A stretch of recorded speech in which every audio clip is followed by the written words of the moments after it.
Bonjour à tous, j'espère que vous allez bien.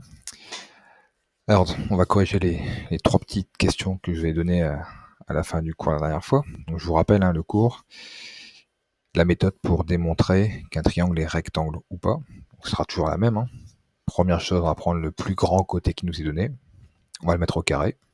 Ensuite, on va prendre les deux autres côtés. On va les mettre au carré, on va les additionner. Et on va comparer les deux nombres obtenus.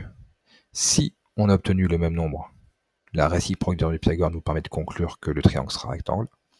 Si jamais on trouve deux nombres différents, cette fois-ci c'est le théorème de Pythagore qui nous permettra de dire que le triangle n'est pas rectangle. C'est ce qu'on va appliquer ici sur nos trois petits exercices. Donc on devait construire un triangle TIC, donc vous l'avez construit. Vous avez peut-être pu essayer avec votre équerre de dire c'est à peu près rectangle. Et on a les trois longueurs. Donc je vous rappelle, pour appliquer la réciproque du théorème de Pythagore, ou le théorème, pour savoir si le triangle est rectangle, il faut avoir les trois côtés. Donc le plus long ici, c'est IC, qui fait 10,5. On le met au carré, on obtient 110,25. On prend les deux autres, 6,8 et 8, on les met au carré, on les additionne. Et on obtient 110,24. Vous voyez qu'on a très très peu de différence. Donc à l'équerre, pour vous, ça vous serait paru rectangle. Aucun problème. Ça l'est quasiment. Sauf que à 0,01 près, ça ne l'est pas. Donc l'égalité n'est pas vérifiée. IC carré différent de TI carré plus TC carré. L'égalité de Pythagore n'est pas vérifiée. Donc cette fois-ci, c'est le théorème de Pythagore qui nous permet de dire que le triangle n'est pas rectangle. Pour le deuxième exemple, on a TAC. Le plus grand côté, c'est TC, 13 cm. On le met au carré, on obtient 169. Il nous reste TA et AC. On les met au carré, 6,6 au carré plus 11,2 au carré. On obtient 169.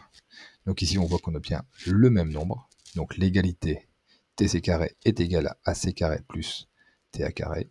L'égalité de Pythagore est vérifiée. Cette fois-ci, c'est la réciproque du théorème de Pythagore qui nous permet de dire que le triangle TAC est rectangle en A. Donc pour savoir en quel point il est rectangle, vous prenez le point qui n'appartient pas à l'hypoténuse. Donc ici, on peut parler d'hypoténuse puisqu'on sait que c'est un triangle rectangle. Et donc c'est le point A qui est ici, mais qui n'est pas dans le côté ici. Et dernier exemple, on a un triangle TIC. Donc le plus grand côté c'est TC, au carré ça nous fait 13,3 au carré, c'est-à-dire 176,89.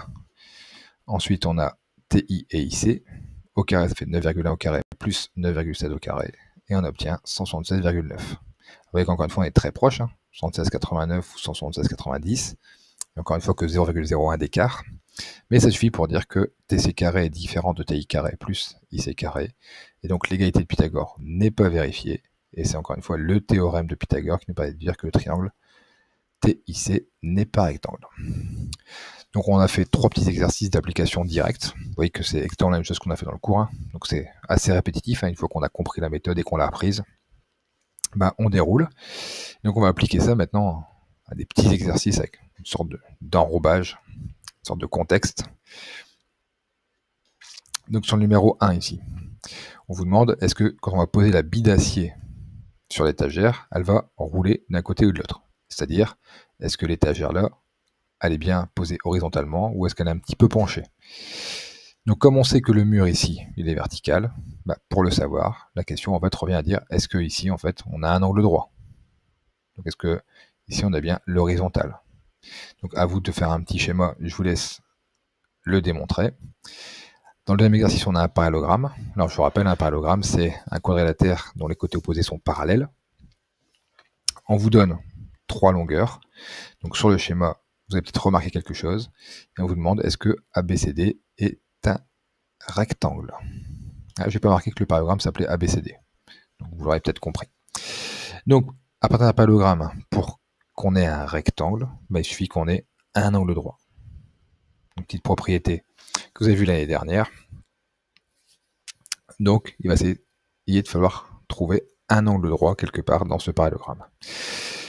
Je vous souhaite beaucoup de courage pour ces deux exercices et je vous dis à bientôt.